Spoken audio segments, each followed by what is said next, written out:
Okay, cool. All right, so good. We have a little bit more time, so I think I can kind of talk about Naive-Bayes classification, which is going to go into how to use Bayes' theorem and using that basically do classification. So let's see how I can do this. Okay, we'll see if we got enough time. So first things first, Bayesian classifiers. This is kind of something called a supervised learning algorithm, right? And supervised learning is actually the same thing as supervised learning just means that you have data that says this is some features that kind of go in through here. In this case, we're going to talk about like words, but and then you have like results. So you can compare your model saying, oh, here are the features and here's my result. That's what I mean by supervised learning. It's classification in the sense that we're going to use it to say, is it this group or is it this group? That's different from regression, which is basically saying what value you kind of go across. So you imagine on your first project with the home housing project, right? Where you basically use a linear regression line to basically adjust the, what's it called? Like you trying to find the value of like the target value of like the home price. Best fit like, line? Yeah, the line of best fit, right? When you did like the linear regression, you're trying to find like that value. Classification is just saying, is it this group or this group? So just kind of know that little difference going on here. So like some classic examples, for example, is like taking an image and saying, is it a dog or a cat? So like the idea here is like you pass in a picture of, you know, a dog or a cat or a picture that you don't know. The machine algorithm, whatever it is, says it's a dog or cat. So clearly the machine would say, oh, this is a cat because it's a picture of a cat. And we're going to go forward from there. So the idea here is that you can basically take the classification and say, oh, like if it's in, it's a cat, move on forward. So note that it doesn't actually say the degree of how like essentially the idea of classification is just saying, is it a cat or not? Or is it a cat or is it a dog? It's not saying, oh, this is like more cat-like than the other one. You can maybe massage the algorithm to do certain things like this, but in general, the classification is saying, oh, is it this group or this group? There's a little subtlety, but this is an important thing to note. Okay, cool. So could we have enough time to kind of go through this? So the classic example is the spam filter. Okay, and what's kind of cool is that this actually is a real thing. Is that like if you guys remember using email, like not too well, I guess it's long now. It's like the 90s. If you used email in the 90s, spam was a pretty big deal. Like spam was like almost every other email kind of deal. And Naivebayes actually was used to do classification for spam filtering and actually works really, really well. Obviously, we have more advanced algorithms now, but Naivebayes basically allows us to do a lot of like this classification to identify is it spam or not based on just essentially what words are being used. So it's a pretty powerful algorithm. So kind of quick thing about like Naivebayes. So the basic whole property or the whole steps of Naivebayes basically say we do these 4 steps. 1, we look at emails and say, is it spam or is it not spam? So maybe the user, for example, marks it as spam or says, oh, it's okay or something like that. So we have some data, we're doing supervised learning. So we have some data to say, oh, these are examples of spam. First what we want to identify. And then we say, okay, we look at the words that suggest classification. So we'll actually look at all the words essentially in spam emails and say, these are the words that are likely used in spam and stuff like that. So in reality, you could use like every single word, but if you have a smaller system, you might still look at like a smaller set of words, like 100 or like 1,000 different words that would suggest spam. But you could technically do this for all the words that are ever put in an email, okay? And then we basically say, okay, determine the probability that each word occurs in each classification. So we say, okay, we have the word money. Well, money can happen in either a legit email or a spam email, right? But maybe it occurs more frequently in spam. And we use Bayes by itself and simply say, hey, we have the word money. How likely is this email with the word money in it actually spam? And that's essentially what Naivebayes does. Okay, so make sense? Cool. So, sorry, a question. Yeah. You may have mentioned this already, but forgive me if I'm asking that's okay. an answer question. But how is Naivebayes different from regular Bayes? Yeah, so Naivebayes basically is using an assumption that we kind of didn't mention yet. And I actually wonder if I say it right here. So the naive part, so you should ask like, why is it called Naivebayes? And the real reason why it's called naive is because we naively assume every word or every part of the classification is independent. And you think about this actually can't be true if you think of it emails, right? Like if I say like, hey, like, like I send an email to you, it's like, hey, can you pay me money for the I don't know, for the trip that we spent together or whatever, right? Like, you know, give me your half of the money for that trip. That would be like the word money is not independent based on if it's spam or not. It's dependent on the context of other words. So if I'm looking for multiple words, it might actually not be completely independent from each other. But essentially, Naivebayes uses that naive assumption of saying words are independent from each other, and actually can use to say, well, we're going to assume they're independent, and actually works well enough. So that's the real reason why it's naive. But the reason why it's called Bayes is really because we're just using Bayesian, we're using Bayes' theorem to do the classification. So we're basically kind of like getting the probability out, and that will help us classify. So yeah, does that make sense? Yeah. So, and even before we get to that part, we would still need to have some type of test prep beforehand to see what portion is spam, what portion is legit. That's right. We have to know what spam looks like to begin with. So we need users essentially, or some database that says, these are examples of spam emails, and these are examples of not spam email. So that's going to help us be able to actually do this algorithm. Oh, okay. Cool. Awesome. All right. So kind of quick thing, like why this is really nice is that we can keep updating our belief based on the email that we detect. So we can keep updating it. For example, if someone uses like a new, like money becomes more and more used in spam, the more it's like, oh, more spam emails all of a sudden start using more, the word money and stuff like that. We can actually say, hey, that means if the word money comes in here, we can say it's likely to be spam. So we can actually keep updating our belief. It's relatively simple, which means like, you know, all we gotta do is basically calculate the probabilities. So it's not like this super complex algorithm. So it's relatively straightforward to actually calculate these parts once you understand it. And we can even expand it to multiple words. So we can say, oh, not just money, but what if you use the word money, cash, and free, you know, in this email? How likely is it spam? Well, each one of those by themselves might give a probability of it being spam, but them together can increase that probability, kind of like getting doing two different tests, right? If you test positive on two different tests, you're more likely to be sick, right? So the same idea here. So if you use two different words and each of those words says, oh, it's this probability, we can expand that over and say, oh, it's more likely to be spam or less likely to be spam. Cool. Awesome. So I'm going to go through here. Yeah. So mentioning a little bit, again, Naivebayes is basically just using the Bayes theorem to do classification for it. So you can think of like the reason why it's called Naivebayes is because we're just using it as part of the tool. Okay. So a naive assumption, like I mentioned, is that basically we're assuming that we can do this. Basically, the probability of A and B can be separated as PA times PB, and that's only if it's independent. And in practice, it's not really true, but it works well enough. So it works well enough where we can basically ignore the fact that it's not actually independent. So that's why it's called the naive assumption, Naivebayes. Okay. So good. We have enough time a little bit for me to just kind of walk through a little bit. So let's see if we can get through this. So the idea here is that we have the word cash. So we're only just on one word. So we have the probability of it being spam such that it's given, such that the word cash is used, right? So we basically have our Bayes theorem right here, and this will give us the probability of it being spam. So if it's higher than 50%, we can say, hey, it's spam, right? Since there's only two different classes. So we can basically use our Bayes theorem and pull this up there where we can get all of these parts basically through measurement. Let's see, I'm gonna kind of go through this more quickly than normal. So how do we find out the probability of it being, the probability of cash being used? You essentially just look at all the emails and say, hey, how frequently does the word cash be used amongst all different words? So it's going to be less than 2% because that's going to be much, much smaller because there's going to be many, many words in emails. But the idea here is that we can say, okay, the probability of cash being used in any email is 2%. Okay, so that's just the probability of cash being used in general. So if it's a really rare word, for example, it'd be a lot less frequent. If it's a very frequent word, it'll come up a lot higher percent. Okay.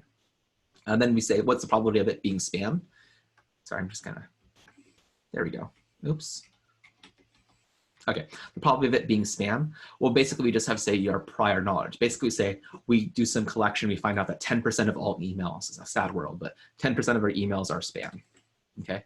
And then says, okay, what is the probability of cash such that spam is? So this is basically saying, if the word, if the email is spam, how frequently does cash actually use? And we turned out that 12% of the time, or the word cash is used 12% of the time in all spam emails. This 12% is probably a lot higher than it actually would be, but the point is that it's some kind of percent. Okay. Cool, everyone following me so far? Okay, cool. So then we have these different parts, and we can actually say, okay, we have the probability of cache, this guy, probability of spam, that guy over there, probability of cache such that spam, we have this guy. Hey, we have all the parts, we can stick it in our formula and find what the probability of it being spam is. So we go and stick this all through, and we do this, and we find out it is 60% chance of being spam, at least based on these numbers here. And I think that makes sense, right? If it's 12% of the time, 12% of all words, which is super high, and spam emails use the word cache, and cache is used only 2% of the time in all emails, and spam is 10% of all emails. I think for the most part, that seems reasonable, like 60% chance of it being spam. Okay, so that's essentially what you do, but for any given word. Any questions? Yeah, so with that 60%, we're looking at so that 60% is mostly telling us of not so much the total, like all of our email, but the 10% that happens to be spam. And of that 10%, how many have been identified as spam because they use cache multiple times? Let me go back on this. You're talking about this probability, right? No, the one at the end. Oh, okay. Yeah, that's right. You're basically saying how likely is it to be spam to begin with, like 10%. But then we also have the word cache in it, so we have extra information, and so that's what that cache is like. Okay, like, and it turns out there's a certain probability that if it's spam and uses the word cache, this is the probability times the probability of it actually being spam. Okay, so towards the end we recognize, oh, okay, so this is one of that 10% likelihood. Or then we go into say, okay, of this 10%, we also have this additional knowledge. So therefore, this has a 60% chance of being spam out of that 10% population. It's more not, like, sorry. Go ahead. No, I was going to say, it's not out of the 10%. Like, say you get a new email and the system will scan it, and if it finds the word cache, then it will assume that that new email is 60% chance that it's a spam email. It is no longer, that 60% has nothing to do with our prior amount of emails that we had. It's now looking at new emails to classify it as spam or not, based on whether it has the word cache. Oh, okay. All right. Yeah, I think that's an important distinction. Like these probabilities were determined from basically prior knowledge, like existing emails. Exactly. Yeah, existing data. And so we get a new email that we've never seen. We don't know if it's spam or not. If it has the word cache on it based on our prior, information, it means that there's a 60% chance that this email is spam because it has the word cache in it. Yeah. Cool. All right. Okay, cool. So I'm a little over time, but I think I can go into this last part if you guys are cool with that. Sound good? Okay, cool. So the idea here is like, if you use certain words in there, basically if you use certain words, it means it's more likely to be spam, right? So if you use the word like cache, but if you use the word like, I don't know, blue, there probably isn't like a specific like relationship with that in spam. So blue, for example, might not really have any increase in probability, or it might be 50-50 still. But if you imagine if you use words like I said, kind of mentioned earlier, if you use the word cache, you use the word like free, all in the same email.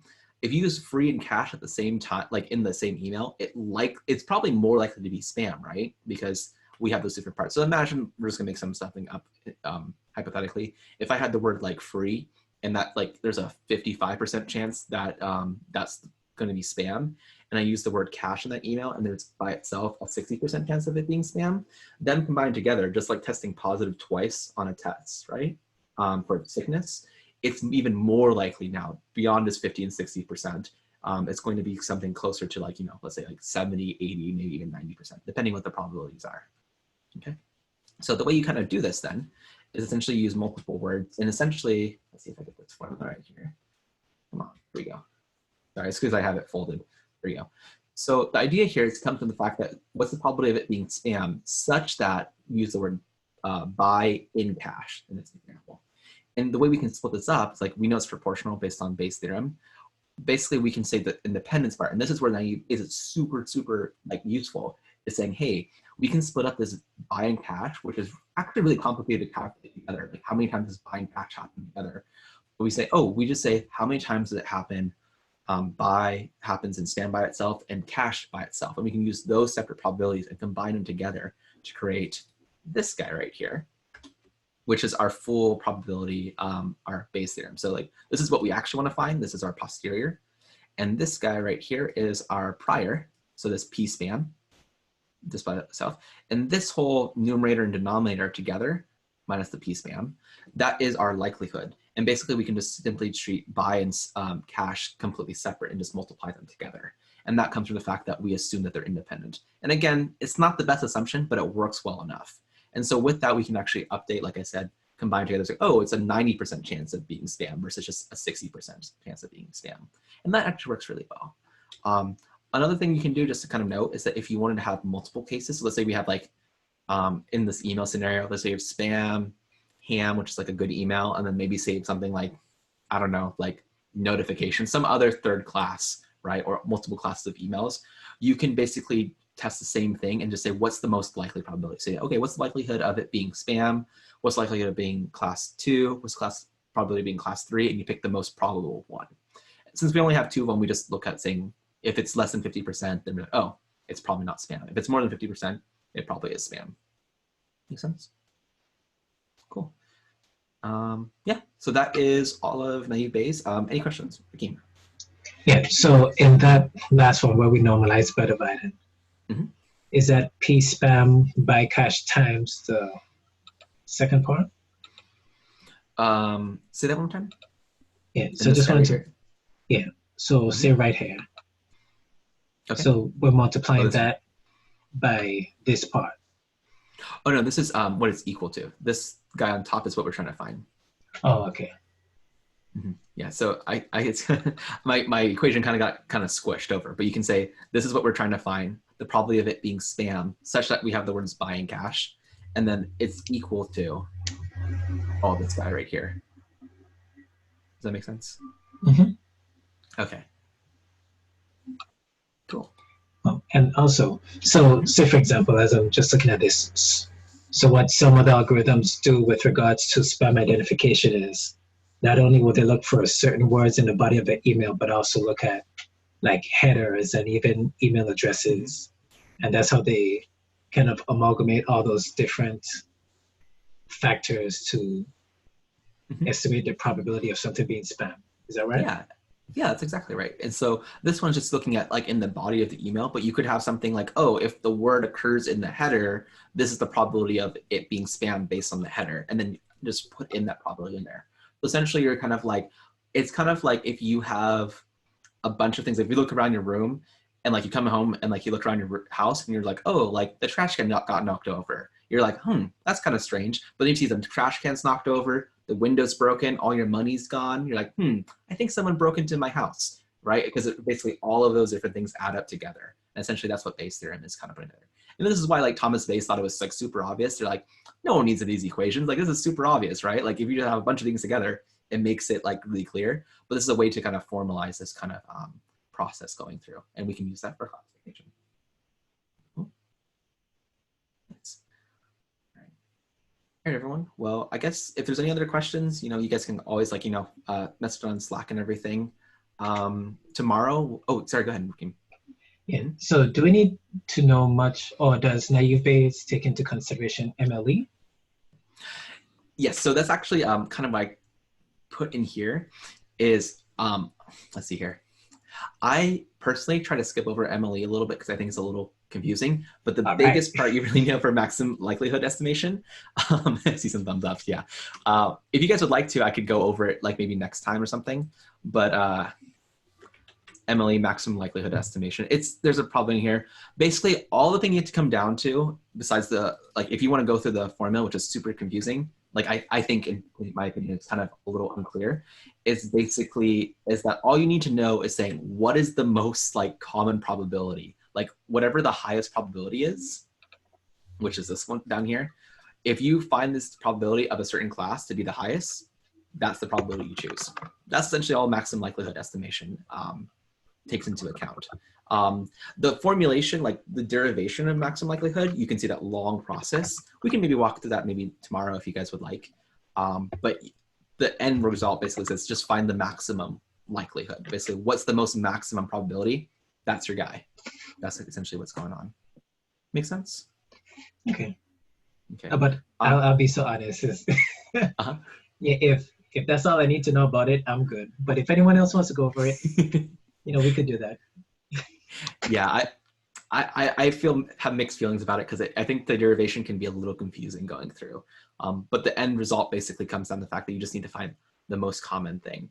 I will say one thing about Bayes, and then this also comes from maximum likelihood.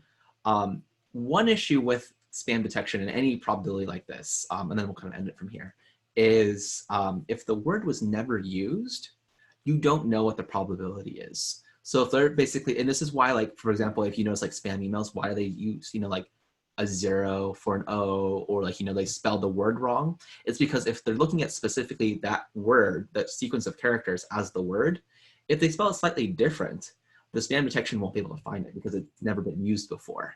So this is like why you can see like, spam emails end up getting like this weird kind of like misspellings and like, weird characters and stuff like that. It's because they're trying to circumvent the spam detection. Now we have better algorithms and ways to kind of like say, oh, we know people will replace O with 0 and say, okay, we can adjust for that and say anything with like, say, I don't know, cache and uses the @ sign instead.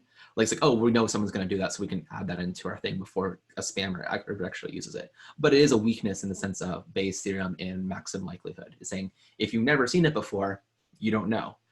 That's essentially what the biggest disadvantage of it is. Cool. It's crazy how many people think that the misspellings in phishing emails are just because the people writing them are stupid. Yeah. Like, no, they are actually pretty intelligent using that to get around all of these detection systems. Mm-hmm. And I think it's also smart too from their end too, because like the only people who would fall for these emails are probably people who like just aren't thinking and like just are more, if you're more likely to ignore the spellings, I'm pretty sure there's a correlation with the sense of how likely you'd be tricked by these kind of things too. Yep, that is another big part of it for sure. Yeah, so it is interesting what from this perspective you can say, oh, there's a real reason why they're doing these kind of things. So